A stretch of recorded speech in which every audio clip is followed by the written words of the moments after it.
ஜீவ சமாதியில் உயிரோட்டம் நடக்குது. கொஞ்சம் உயிர் பெருக்கம் நடக்குது. ஆனால் உடல் பெருக்கம் நடக்கலை. நம்மால் நினச்சிக்கிறாங்க ஏன் சமாதி ஆகிறவங்க சுருங்கி போகிறாங்கன்னு. அவங்களுக்கு கொழுப்பு இருக்காது, தேவையான தசைகள் இருக்காது, தேவையான நீர் இருக்காது, தேவையான ஜீவன் இருக்கும். அந்த ஜீவனை அதிகரிச்சதுன்னா தேவையான ஒளி வரும். ஒளி வந்துட்டால் நமக்கு எதுக்கு காற்று? காற்று வந்துட்டால் எதுக்கு நீர்? இப்படி தான் போகுது. அதனால் ஒன்று ஒன்றா நம்ம என்ன பண்ணுறோம், முதல்ல உடலை அழிக்கிறோம், அப்புறம் நீர் அழிக்கிறோம், அப்புறம் நெருப்பு அழிக்கிறோம், அப்புறம் காற்று அழிக்கிறோம், அப்புறம் ஒளி அழிக்கிறோம்.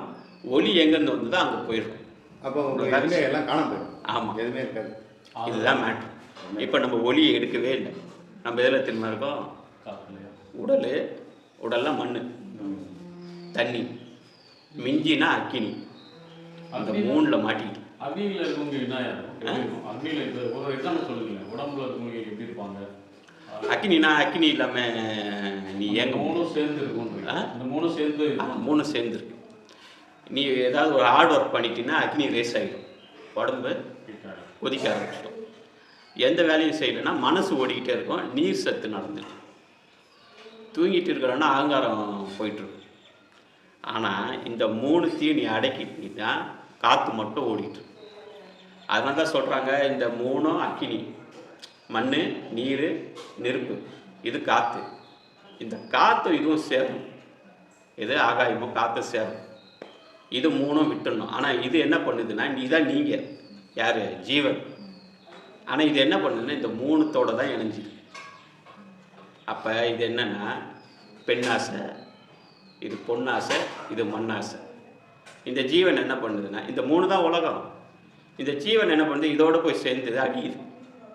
அப்போ இது என்ன பண்ணுன்னா, தான் பிறந்த ஆகாயத்துக்கு போகும். இது சின்முத்திரையுடைய விளக்கம்.